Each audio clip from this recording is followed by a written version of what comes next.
There's a certain kind of hunger that gnaws at a man, a deep-seated craving for a life he hasn't quite touched yet. It ain't just for food or comfort or even love, not exactly. It's the hunger for more, for something solid, something lasting, something that whispers promises of security and respect, a quiet assurance that he mattered. And sometimes that whisper turns into a shout, loud enough to drown out everything else. A shout that tells you the answer, the only answer, lies in the glint of hard cash, in the weight of a stacked bank account, in the freedom that only numbers on a screen can buy. It can make a man run so fast after a mirage, he forgets the ground beneath his feet, forgets the faces of the folks running right alongside him. He trips, he stumbles, he gets back up, always chasing, always believing the next glimmer is the real thing. This story, well, it's about a man who knew that chase intimately, who had spent a lifetime running, his eyes fixed on a distant, shimmering prize. His name was Vernon, 48 years old, though the lines etched around his eyes and the permanent grease stains under his fingernails told a longer tale. For 30 years, he'd been punching the clock, a factory man through and through. Not just a factory man, mind you. He was the factory man in a way that spoke of a life poured into the clang and grind of machines, a life measured in bolts tightened and parts inspected, in the relentless rhythm of a shift.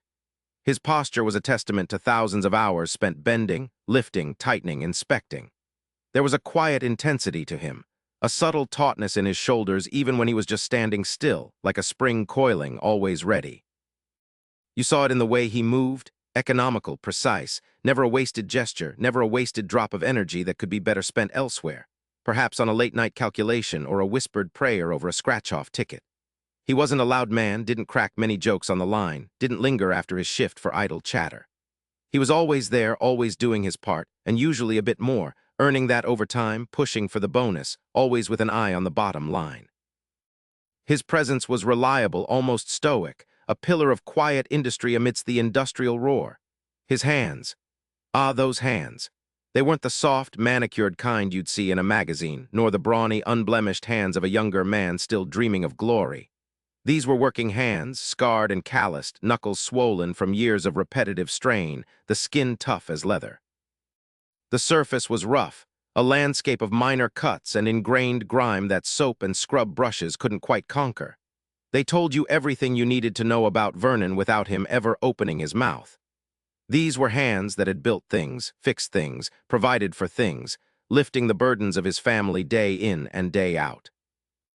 They were also hands that had clutched lottery tickets with white-knuckled desperation, had counted meager savings late into the night, had felt the bitter sting of loss more times than he cared to remember.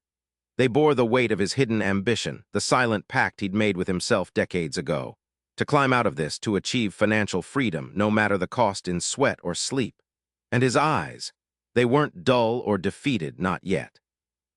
No, Vernon's eyes were a deep, watchful blue, set in a face that was more weathered than wrinkled, framed by permanent lines of focus. They took in everything, missing nothing, always searching, always assessing. There was a flicker behind them, a silent burden he carried, a kind of internal calculator always running, always adding up the numbers, always looking for an angle, an opportunity, a way out. They held a quiet dignity, yes, the dignity of a man who showed up day in and day out, no matter what, providing for his family, never asking for help. But beneath that, there was a hidden hunger, a glint of ambition that hadn't quite faded, a yearning for respect and significance that the ceaseless hum of the assembly line, the predictable rhythm of his shifts, simply couldn't satisfy. He was a reliable cog in the machine, efficient, focused, almost to the point of being distant from those around him, a man lost in his own intricate mental ledger. But inside, that ambition burned, a low, persistent flame, always reaching, always hoping for the big break that would finally set him free, that would buy him the peace he craved, the assurance that he wouldn't just be another forgotten name on a factory payroll. He wanted to provide more, to be more, to leave something behind that wasn't just a pile of sweat-stained work gloves or a meticulously mown lawn. He wanted to leave wealth, a real mark of success, a monument to his decades of tireless pursuit. That was his compass, his unwavering North Star, guiding every decision, every sacrifice. He believed with an almost religious fervor that money was the truest measure of a man, the ultimate guarantor of security, and the only path to a legacy worth remembering. There's a peculiar kind of blindness that comes from staring too long at gold.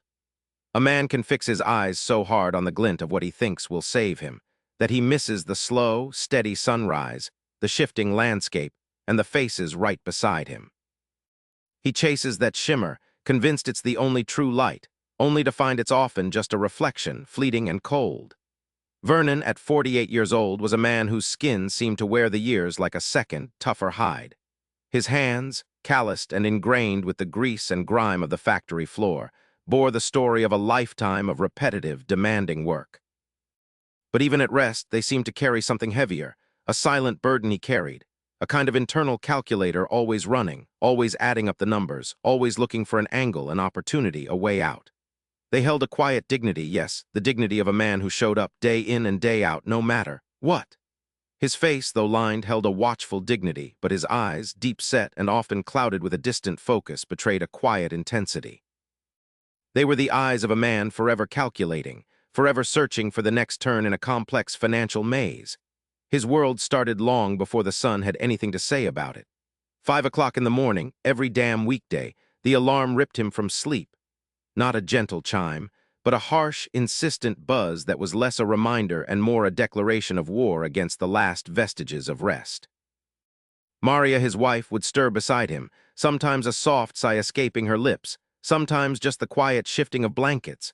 He'd be up before her always. The rhythm of his morning was a practiced dance of efficiency. Shower, quick shave, coffee black as midnight, a piece of toast chewed methodically as he scanned the market news on his old phone, always looking for that whisper of an opportunity, a stock tip, anything. Then out the door, the chill of pre-dawn air, a familiar slap. To his sedan, dependable but aging, a twin to his meticulously mown lawn in its quiet, unassuming pride. The drive to the factory was a blur of familiar streets, the same potholes, the same faded billboards. Inside the plant, the air was thick with the metallic tang of machinery oil and the low thrum of 1,000 moving parts. His station, a repetitive ballet of precision and endurance, was where he spent his days. Vernon operated a heavy press, stamping out identical parts hour after hour. The work was mindless, brutal on the body, but it paid the bills. And paying the bills was just the start. Bills were a hydra, always growing new heads. Mortgage payments on the aging house, though well kept, demanded a chunk of every paycheck. Sophia, his daughter, was in community college, a stepping stone, he hoped, to something more, something better than the factory floor. Her tuition, even at a community college, was a constant drain, a reminder of the future he was trying to build for them, for her. And Leo, his son, a good kid, quiet like him, but still needing things, wanting things. The endless cycle of consumption, of needs, of wants. It was a suffocating pressure, a quiet desperation that hummed beneath the surface of his reserved exterior. Vernon rarely spoke about his inner life. What haunted him was not some specter from the past, but the ever-present phantom of an unfulfilled future. He had always wanted more than this, not just for his family, but for himself. He saw the world divided into two kinds of people, those who made things happen and those to whom things happened. He was firmly in the latter camp, a cog in a machine, endlessly repeating motions. But inside him, hidden beneath the grease and the grime and the stoic silence, was a burning desire to be the former. He yearned for the financial freedom that would lift him above the grind, that would command respect, that would prove to everyone, and mostly to himself, that he was capable of more. He had buried dreams, those quiet aspirations from his younger days, under layers of pragmatism and responsibility. He once thought about starting his own small business, something with his hands, creating. But the risks, the capital needed, the sheer audaciousness of it all had always seemed too great, too irresponsible. Instead, he channeled that energy, that obsessive attention to detail into his singular pursuit: money. He read financial books borrowed from the library, devoured articles on investments, always searching for that big break. He tried a few ill-advised ventures, losing a bit of his hard-earned savings on a penny stock or a get-rich-quick scheme advertised online. Each failure stung, not just the loss of money, but the bitter taste of yet another dream deferred, another proof of the gap between the man he was and the man he desperately wanted to be, the man who had finally escaped the gravitational pull of the factory floor. His quiet intensity, that focused distance in his eyes, wasn't just about the work. It was about the constant calculations, the endless internal ledger, the mental game of how to turn what little he had into the fortune he craved. He saw people mostly as part of this equation. Coworkers were either competitors for overtime or potential sources of information, or simply background noise to his relentless pursuit. Community involvement felt like a distraction, time that could be spent working more, saving more, investing more. His ambition for financial freedom was a tunnel, and he was staring fixedly at the light he believed was at the end of it, oblivious to the peripheral vision, to the shifting world around him. He was building his fortress of cash, brick by painstaking brick, convinced it was the only thing that would last, the only true measure of a life well lived. He just hadn't realized yet that sometimes a fortress, no matter how strong, can be a lonely place. Vernon just hadn't realized yet that sometimes a fortress, no matter how strong, can be a lonely place. That realization, when it came, didn't arrive like a sudden clap of thunder. It was more like a slow, insidious leak in the dam he'd built around himself, letting in the cold, hard truth drop by painful drop. It started with a memo, tacked unceremoniously to the bulletin board by the time clock, a memo no one wanted to read, but everyone had to. Notice to employees, immediate plant closure. The words hung in the stale factory air like a death sentence, blotting out the hum of the machines, the usual banter. Vernon read it, his eyes scanning the corporate jargon for an escape clause, a loophole, anything that would keep his future secure. There wasn't one. The silence that followed the initial shock was the loudest thing Vernon had ever heard.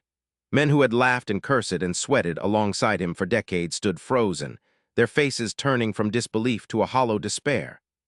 Old Man Fitz, a grinder who was only weeks from finally punching his last clock after 45 years, just leaned against a cold steel pillar, his eyes glazed over, staring at nothing.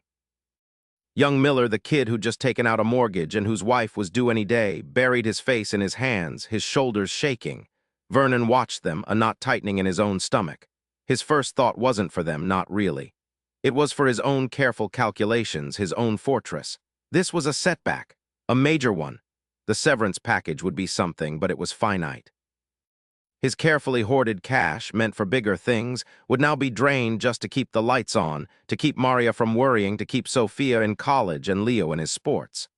The vision of his future, the one where he finally escaped, flickered, threatened to go dark.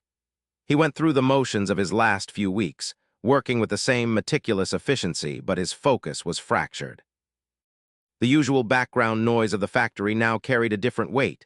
The forced smiles, the hushed conversations about unemployment benefits, the desperate calls being made in the break room. He saw the pride drain from the faces of men he'd always considered rock solid, replaced by a shame they hadn't earned. And then he saw something else. The community started to stir. Not just the displaced workers, but everyone. Churches opened their doors, setting up food banks. Local businesses, themselves struggling, offered what little they could. Maria came home one evening, her eyes bright despite the pall hanging over their house. They're setting up a job fair at the old community center. Vernon, Mrs. Henderson from next door, is volunteering to help with resumes. Vernon just grunted, flipping through the classifieds. Waste of time. Most of these jobs are gone. Best thing to do is keep your head down, conserve what you got. He still believed in the power of his own individual reserves, his hoarded cash. He'd built it for security, for times like these. But as he watched, as the days turned into weeks, as the factory gates finally swung shut with a groan that seemed to echo through the whole town, he saw his cash for what it truly was, a pile of paper. It couldn't put a new job in Fitz's hand. It couldn't soothe Miller's fear. It couldn't bring back the purpose, the routine, the simple dignity that the factory had given these men, and himself for so long. His fortress, meant to protect him, felt strangely inert, useless against the collective pain that washed over his community like a cold tide. His wealth, carefully amassed, felt small, almost insignificant in the face of what they were truly losing. A sense of belonging, a shared future, the very fabric of their lives. He had stared so long at his tunnel vision of personal gain that he'd missed the growing chasm around him. The night the factory closure became truly final, a silence descended over their small suburb, deeper than any ordinary quiet. Vernon lay awake beside Maria, the digital clock on the bedside table glowing 3:07 a.m. Maria was a warm presence next to him, her breathing soft and even, oblivious to the storm raging inside his skull. The carefully constructed walls of his self-reliance, the fortress of cash he'd so painstakingly built, felt like they were crumbling around him, not from external attack, but from an internal rot he hadn't even known existed. He stared up at the shadowed ceiling, the familiar patterns of the plaster offering no comfort. His mind, usually a disciplined ledger of numbers and future plans, was a chaotic mess. The severance check was in the bank. His savings account looked respectable on paper, but for the first time it didn't feel like enough. It felt empty. All those extra shifts, all those skipped family dinners, all those dreams put on hold, all those moments of connection he'd dismissed as distractions, what had it truly bought him? Security? A fleeting sense of control? Now even that felt illusory. He replayed the faces of his coworkers. Fitz, the life draining from his eyes. Miller, shoulders shaking. He saw their fear, their despair, but also in the days leading up to the closure, their attempts to connect, to share rumors, to offer small gestures of solidarity. He remembered turning away, burying his nose in his own concerns, convinced their problems were theirs, not his, that his wealth would insulate him. But here he was, staring at the ceiling, just as lost, just as empty. His money couldn't bring back the rhythm of his life, the structure, the shared identity he'd unwittingly taken for granted. His money couldn't bring back the factory. A raw, brutal honesty settled over him, cold as the pre-dawn air. He had spent nearly 50 years of his life chasing a phantom, a number on a screen, believing it was the only measure of worth, the only path to significance. He had convinced himself that a bigger bank account meant a bigger life, a more secure future for his family. But what kind of future was it if he was alone in it? What kind of legacy was a pile of paper if it stood on ground where all the real connections had withered and died? He thought of Sophia, quietly pursuing her community college classes, always asking how his day was. Of Leo, still full of youthful energy, needing a father who was present, not just financially responsible. Had he been present? Or had he always been one step removed, his mind calculating, planning the next move to shore up his financial empire? He'd measured success by dollars, but had he missed the true currency of a life well lived? The bonds formed, the hands shaken, the shared struggles, the simple act of being there for another human being. The silence of his ambition had become deafening, echoing in the hollow space where community and connection should have been. The fortress he'd built wasn't protecting him, it was isolating him. And in that isolated darkness, alone at 3:07 a.m., Vernon finally admitted to himself that he had been building the wrong kind of life for the wrong kind of legacy. The rumor had been a whisper, a low hum in the break room for months, dismissed by most as just another bit of factory floor gossip. Then, one Tuesday, it wasn't. The announcement came down like a guillotine blade in the middle of a shift, cutting through the rhythmic clatter of machinery with chilling finality. Mr. Henderson, the plant manager, a man whose face was usually as unreadable as a time card, stood on a makeshift platform in the main assembly bay, his voice tight and hoarse through the crackling PA system. Due to unforeseen market shifts and restructuring. The words were corporate boilerplate, hollow and meaningless, but the message was stark. The plant was closing. In 3 months, permanently. A stunned silence fell, thicker than the dust that coated every surface. Then a murmuring started, growing into a roar of disbelief, anger, and outright despair. Hands stopped. Machines hummed on, uncaring, until someone hit the emergency stop. The sudden quiet was even more unsettling. Vernon stood by his station, a half-finished component dangling from his gloved hand. His mind didn't register the outrage of his colleagues, not at first. His brain immediately went to numbers. The emergency fund, the diversified portfolio he'd been meticulously building. His calculations for Sophia's college, Leo's future. He would be okay. He'd prepared for this, hadn't he? But then he looked up, truly looked at the faces around him. Old man Miller, who'd been on the line longer than Vernon had been alive, slumped against a workbench, his calloused hands trembling. Young Jorge just bought his first house, eyes wide with panic. Women with children to feed, men with mortgages, all suddenly staring into an abyss. Vernon saw the raw, primal fear etched on their faces, and for the first time his own careful financial scaffolding felt inadequate. His money couldn't stop the bleeding for them. It couldn't put food on their tables. It was just his money in his account. The days that followed were a blur of bewildered grief. People drifted through the factory floor, their movements slow, their usual banter replaced by grim silence. Vernon kept to himself, working his shifts with his usual meticulous focus, a silent, watchful dignity cloaking his own churning anxieties. But outside the factory, something else began to stir. Community halls opened their doors. Food drives started. Local churches organized support groups. A notice went up at the grocery store for a job fair, organized by volunteers, not some corporate HR. Maria, Vernon's wife, was already volunteering her time at the local outreach center, helping people draft resumes, her calm practicality a stark contrast to his internal financial calculus. He'd watch her go or come home talking about Mrs. Rodriguez from the bakery needing help with her utilities or how Mr. Tanaka from across the street was offering to teach woodworking skills to anyone interested. He'd nod, maybe offer a few bucks to Maria for the food bank, but inside, his gears were grinding. Why aren't they just looking for another job? Why aren't they tightening their belts? His first instinct was always individual survival, individual prosperity. Then came the town meeting. It wasn't organized by the city council. It was called by a handful of neighborhood leaders, factory workers themselves. Vernon went, not out of a sense of community, but curiosity and maybe a quiet fear of being the only one not there. The hall was packed, standing room only. He expected anger, blame.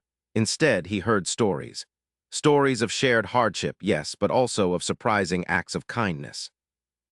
Of Mrs. Henderson, no relation to the plant manager, just another neighbor, organizing a childcare swap so parents could go to interviews. Of the retired mechanic offering free car repairs for those needing to get to job sites far away. Vernon sat in the back, observing, his usual distant gaze taking it all in. He saw the strength in their unity, not in individual wealth. He saw a resilience that wasn't about a bank balance, but about the deep, tangled roots of a community that had worked side by side for generations. His hoarded cash, for all its imagined power, suddenly felt cold, sterile. It was a shield, yes, but it couldn't warm a freezing room. It couldn't offer a hand up. It couldn't build a new future for all these people he had unknowingly, unwittingly taken for granted. His money couldn't bring back the factory. A raw, brutal honesty settled over him, cold as the pre-dawn air. He had spent nearly 50 years of his life chasing a phantom, a number on a screen, believing it was the only measure of worth, the only path to significance. He had convinced himself that a bigger bank account meant a bigger life, a more secure future for his family. But what kind of future was it if he was alone in it? What kind of legacy was a pile of paper if it stood on ground where all the real connections had withered and died? He thought of Sophia, quietly pursuing her community college classes, always asking how his day was. Of Leo, still full of youthful energy, needing a father who was present, not just financially responsible. Had he been present? Or had he always been one step removed, his mind calculating, planning the next move to shore up his financial empire? He'd measured success by dollars, but had he missed the true currency of a life well lived? The bonds formed, the hands shaken, the shared struggles, the simple act of being there for another human being. The silence of his ambition had become deafening, echoing in the hollow space where community and connection should have been. The fortress he'd built wasn't protecting him. It was isolating him. That fortress, built brick by careful brick from calculations and sacrifices, was just a cage. A cage he'd built for himself, and in doing so had inadvertently locked Maria, Sophia, and Leo outside, peering in through the bars of his relentless pursuit. He de-hoarded resources, yes, but he'd starved his own soul. The cold, sterile clarity of the moment was like a doctor delivering a diagnosis no one wants to hear, but everyone already suspected. He watched the last embers die in the fire pit he hadn't known he needed until now, the smoke curling up into the vast, indifferent sky. A quiet enough settled deep in his gut. Not a shout, not a dramatic declaration to the empty night, just a deep, still certainty that the old path was a dead end. The game was rigged, and even if he won, he'd lose. He didn't know what came next, didn't have a new plan, no new investment strategy. For the first time in what felt like forever, he felt truly untethered from the relentless churn of financial ambition. And in that void, a terrifying, exhilarating sliver of something else began to form. A recognition that maybe, just maybe, he'd been looking at the whole map upside down. The morning light, when it finally crept through the dusty window panes, felt different. It wasn't just another dawn signaling another day of grinding. There was still the familiar ache in his shoulders, the quiet hum of the furnace, the smell of Maria's coffee brewing, but beneath it all, a faint, almost imperceptible tremor, a crack in the hardened shell. He moved through his usual motions, the automatic precision of a man who'd done the same things for decades. Showered, shaved, pulled on his worn work clothes. But his mind wasn't on the upcoming shift, nor on the dwindling savings.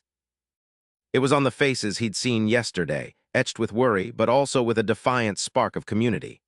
He knew the local community center, a squat brick building a few blocks from his house, was trying to organize some kind of response to the factory closure.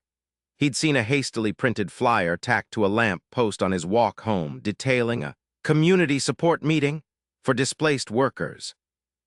Normally, Vernon would have dismissed it as a pointless gathering, a lot of talk with no real action. A waste of precious time he could be spending earning, planning, doing. But this morning, the thought kept circling back, stubborn as a burr under the saddle. He finished his coffee, set down the mug with a careful click. Maria was still asleep, Leo and Sophia too. He stood in the quiet kitchen, the clock ticking, measuring out the seconds. His body, trained by years of repetition, felt a pull toward the familiar, the safe, the solitary. His hands twitched, longing for the familiar feel of his old ledger, the satisfaction of numbers adding up. His mind, however, resisted. It was a subtle internal tug-of-war fought in the silence of his own head. Every fiber of his being screamed at him to stay home, to plan, to protect his own. But that, enough, from the night before echoed. Pulled on his old work jacket, the one he usually reserved for weekend yard work. Not his factory jacket, not his investor jacket. Just a jacket. He walked out the door, not turning towards the bus stop that led to the small, temporary gig he'd managed to secure, but towards the community center. Every step felt heavy, like wading through thick mud. His stomach churned with unfamiliar anxiety. He felt exposed, vulnerable, like a man walking into a room naked. He wasn't sure what he would say, what he would do. He just knew he couldn't stay away. The main hall of the community center was already buzzing with a nervous energy, a mix of despair and a desperate flicker of hope. Card tables were haphazardly arranged, some with sign-up sheets, others with coffee and stale donuts. People milled about, talking in hushed tones, their faces familiar from the factory floor, from grocery store aisles, from parents' nights at school. Vernon felt the instinct to shrink, to blend into the shadows, to observe without participating, a skill he'd honed over years of detached analysis. He found a spot against the back wall, his hands shoved deep in his pockets, his gaze sweeping over the chaotic scene. A woman with frazzled hair was trying to explain a complex government assistance form to a group of bewildered older workers, while another man shouted about a need for a unified voice. There were too many questions, not enough answers, and a palpable sense of disorganization. His meticulous eye immediately began to categorize, to identify bottlenecks, to see how easily this could all fall apart. In the past, he would have mentally scoffed, dismissing their efforts as inefficient. But today, something shifted. He didn't see incompetence. He saw a problem that needed solving. He saw good people trying their best, overwhelmed by a challenge too big for any one person. He watched for a long time, the knot in his stomach slowly loosening. Then a voice piped up. "Anyone here good with spreadsheets? We've got all these names for the job fair, but no way to track who needs what kind of work or who's even qualified for the jobs we do have." A collective groan rippled through the room. Vernon felt a familiar itch, a quiet insistence of his own brain. He knew spreadsheets. He knew data. He'd spent decades organizing his own finances with an almost surgical precision. It was tedious work, the kind of detailed, repetitive task that would make most people's eyes glaze over. But for Vernon, it was a comfort zone, a way to bring order to chaos. He took a slow, deliberate breath. His throat felt dry. It would be easier to stay silent, to just slip out and go back to his temporary job, back to the familiar pursuit of his own meager earnings. No one here knew what he was capable of, what he truly desired. No one knew the silent calculations that ran through his mind like ticker tape. He could just be Vernon, the quiet factory man, observer of life, not participant. But then he remembered the fortress, the cage, the echoing silence of his own ambition. He pushed off the wall, his hands coming out of his pockets. His voice, when it came, was a little rougher than he intended, but it was clear enough to cut through the chatter. "I can help with that," he said, stepping forward, his eyes fixed on the frazzled woman. "I'm good with numbers and organizing things." It wasn't a grand speech. It wasn't even a particularly passionate offer. It was just Vernon, and it was the hardest thing he'd ever done. The woman, Sarah, the one who'd looked so utterly beaten, blinked at him. Her eyes, clouded with exhaustion moments before, seemed to clear a fraction. You mean that, Vernon?" she asked, her voice thin. "Yeah," he mumbled, a new discomfort settling in his gut, replacing the old, familiar weight of his unvoiced ambition. It felt exposed, raw. He cleared his throat. "I'm good with organizing data. If you've got names, skills, job listings, I can put it all together." Sarah just stared for a second, then a tired, grateful smile stretched across her face, pulling at the corners of her eyes. "Lord, yes, Vernon. Yes." We've just been doing everything on scraps of paper, trying to match folks up by memory." She gestured to a corner of the bustling church hall where a folding table groaned under stacks of handwritten notes, crumpled resumes, and flyers. "It's a mess." And a mess it was. Vernon walked over, a knot forming in his stomach. He'd envisioned a few neat lists, maybe some forms to process. This was a war zone of information. For 3 hours that first evening, he sat there, his quiet intensity burning as he sorted through the chaos. He made columns in his head, categories, priorities. His hands, usually manipulating steel and precise machinery, now carefully handled fragile pieces of paper. He felt the familiar pull of order, the satisfaction of making sense of something nonsensical. But underneath it, a constant whisper tried to worm its way into his thoughts. "What are you doing, Vernon? This isn't helping you. This isn't putting food on your table or money in your account." The next morning, his alarm went off at 5 a.m. as usual, but the familiar routine felt different.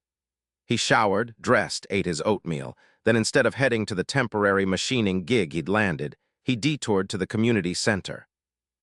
Borrowed an old laptop from Sophia, dusted off his knowledge of spreadsheets, skills he'd honed tracking every penny of his past ventures, and set to work. Day one was a battle of tedium. He input name after name, skill after skill. Sometimes he recognized a name. Old man Peterson, who worked the press next to him for 20 years, now listed as General Labor any shift. Or young Jimmy Rodriguez, fresh out of trade school, looking for anything electrical. Each entry was a tiny human story of displacement. By afternoon, his eyes burned, his back ached, and the familiar ache of frustration started to gnaw at him. This is slow. This is pointless. There's no payoff here.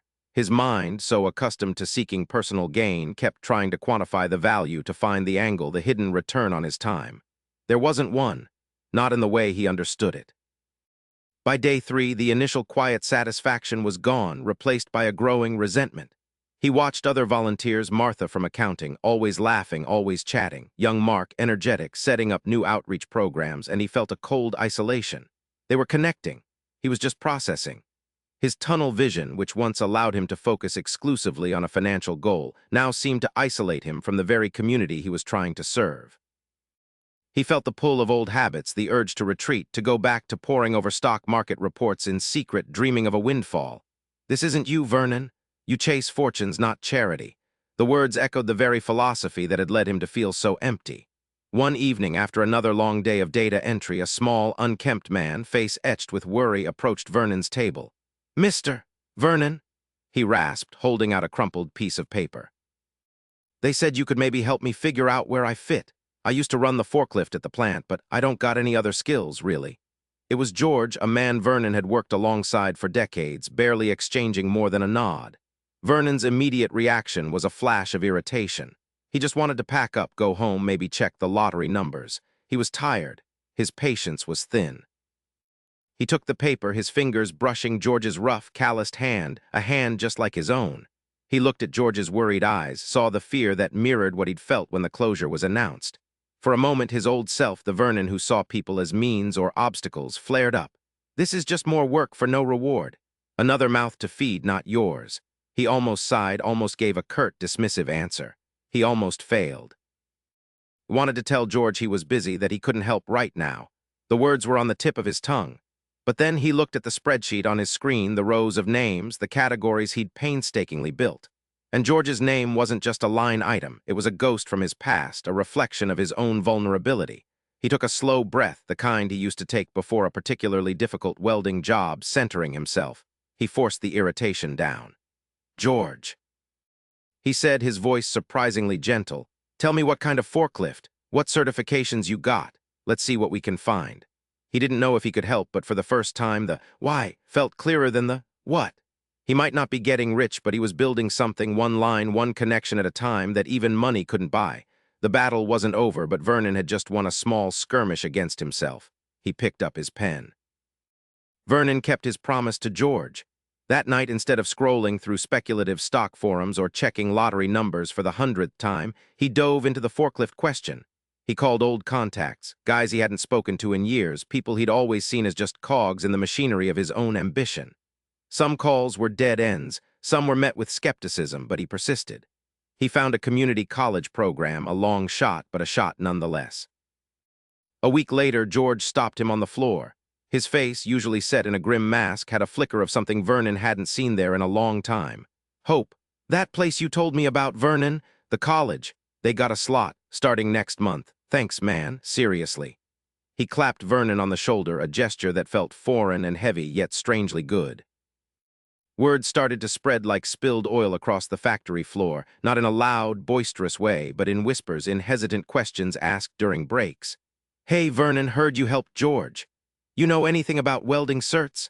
My cousin, he drives a truck, but he's looking for something steady. Vernon, the man who once guarded his time like a miser hoarded gold, found himself staying late, sometimes well past Maria's usual call. He wasn't tracking his investment portfolio.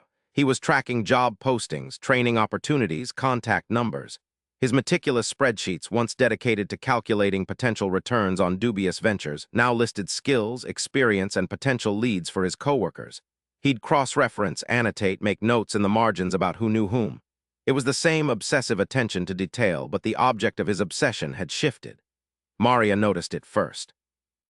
He was still tired when he came home, but it was a different kind of tired. Less burdened, more fulfilled. He didn't slump onto the couch with the remote as soon as he walked in. He'd talk, sometimes about a lead he'd found, sometimes about a new connection. One evening, he caught himself laughing, a genuine, full-bellied sound he hadn't heard from himself in years, as he recounted a particularly stubborn old-timer he was trying to place. Maria watched him, a small, knowing smile playing on her lips. His eyes, though still lined with the fatigue of hard work, seemed brighter, clearer, less clouded by that constant, nagging hunger for more. The change wasn't just at home. At the factory, he wasn't just Vernon, the quiet, efficient worker. He was becoming Vernon, the guy who knew a guy, the one who could maybe help. He'd always kept himself apart, a fortress of one. Now the walls were crumbling, not from an attack, but from an internal softening. He'd nod at people he used to merely tolerate, offer a genuine smile. He listened more. He heard their fears, their frustrations, and sometimes their small victories. Each time he helped someone find a lead, each time a grateful worker came back with news of an interview, it felt like a tiny seed had taken root inside him. And that seed, Vernon realized, grew into something far more substantial than any stock certificate or lottery ticket could ever offer. Weeks turned into a month, then two. The official factory closure loomed, a dark cloud on the horizon, but underneath it, a new kind of light was beginning to break through. It started with George getting that forklift job. Then it was Maria from assembly, whose husband found an opening at the municipal garage thanks to a tip Vernon had dug up. Then old Manelli, who everyone thought was too old to be anything but retired, landed a part-time gig doing maintenance at a local church. Vernon himself hadn't gotten rich. His bank account wasn't overflowing. He was still a factory worker, still lived in his aging house, still worried about Sophia's tuition and Leo's future. But when he looked around, he saw a network, a living, breathing web of connections he had, almost inadvertently, helped to weave. He saw fear slowly giving way to cautious optimism in the eyes of his coworkers. He saw a community, not just a collection of individuals scrambling for survival. One afternoon, during a particularly somber meeting about severance packages, the plant manager mentioned the local community center was looking for volunteers to organize a job fair for displaced workers. Everyone mumbled, looked at their feet. It sounded like more work, more despair. But then a voice cut through the silence. I can help with that. It was Vernon. He stood up, his posture straight, his gaze steady. He wasn't loud, but his presence commanded attention. I've been keeping a spreadsheet, got a few contacts, know a lot of these folks' skills. He looked around the room, not at the manager, but at his coworkers. There was no grandstanding, no ego, just a quiet, determined offer. That's how the first Valetown Opportunity Fair came to be. Vernon, the man who once chased every dollar, was now chasing down employers, setting up booths, and meticulously organizing the flow of resumes. He worked tirelessly, not for his own advancement, but for the collective uplift. He saw Manelli, polished and nervous, shaking hands with a representative from a landscaping company. He saw George, proud in his new uniform, volunteering to help direct traffic. He saw the flicker of hope in people's eyes, a hope he had in some small way helped to rekindle. He was still Vernon, the same hands, the same quiet intensity. But his eyes were different. They no longer searched for the next big score, the next hidden treasure.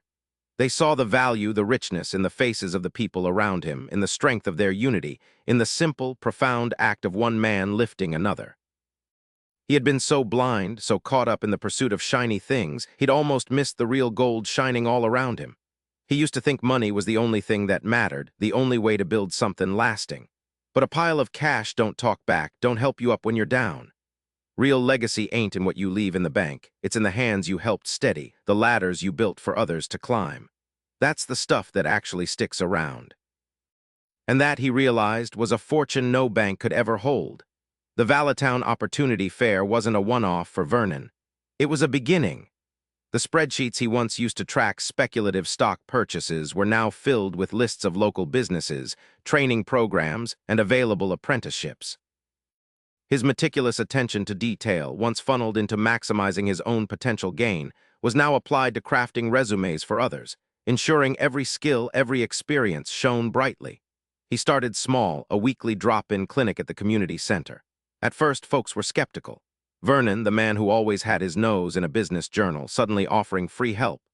But his quiet persistence, his genuine desire to see them succeed, chipped away at their doubt. He wasn't giving them money. He was giving them tools, connections, and perhaps most importantly, a belief in their own worth that the closure had tried to steal. Maria saw the change in him, clearer than the sunrise over their meticulously mown lawn. He still woke before dawn, but now it was often to finalize a new workshop schedule or call a potential employer, not to check stock market futures. He'd come home from his own shifts at the smaller parts plant that hadn't closed, tired, but with a lightness in his step she hadn't seen in years. Dinner conversations weren't about bills or potential windfalls anymore. He'd ask Sophia about her community college classes, not just the cost, but what she was learning, what excited her. He'd listen to Leo talk about his basketball team, sometimes even offering to help coach the younger kids in the neighborhood, patiently showing them footwork drills he remembered from his own youth. One evening, Maria found him in the garage, sorting through old tools. "What are you doing, Vernon?" she asked, leaning against the doorframe. He held up a worn carpentry plane. "Thought I'd teach a few of the guys some basic woodworking. Saw a flyer for a community garden project. They need benches. And if they learn a skill, maybe they can pick up odd jobs." He looked at her, and his eyes, deep-set and still watchful, held a new kind of peace. "It's funny," he murmured, almost to himself. "I spent so long chasing after something outside myself. Thought if I just got enough money, I'd finally be secure, important." He let out a soft, rueful laugh. "Turns out I was looking in the wrong direction. The real security, the real worth, it ain't something you hoard. It's something you share, something you build not just for yourself, but with others." He wasn't a rich man by the world's tally, not in dollars and cents. But the ledger of his life now showed a different kind of wealth. He saw it in the grateful nods of the men he helped place in new jobs, in the proud grin of a neighbor who'd finished his first set of wooden garden benches, in the easy laughter around his own dinner table. He still worked hard, still saved, but the desperation was gone, replaced by a quiet, unwavering sense of purpose. He understood now that the fleeting riches he'd pursued were like trying to catch smoke. But the feeling of lifting another man, steadying a hand, building a small ladder that was solid, that stayed. And that's the way it often goes, ain't it? A man can spend his whole life digging for diamonds in the wrong mountain, convinced the sparkle he sees in the distance is the only thing worth having. He digs and he digs, gets calluses on his hands and blinders on his eyes, never realizing that the richest soil, the truest treasure, was right there beneath his own feet, just waiting for him to plant a seed. Vernon found his gold not in a vault, but in the hands of his neighbors, in the strength of his community, in the quiet dignity of a life spent building something that truly mattered. He learned that some fortunes aren't counted in currency, but in the echoes of gratitude, in the enduring strength of a helping hand. Because when the winds of change inevitably blow, a man might lose his house, might lose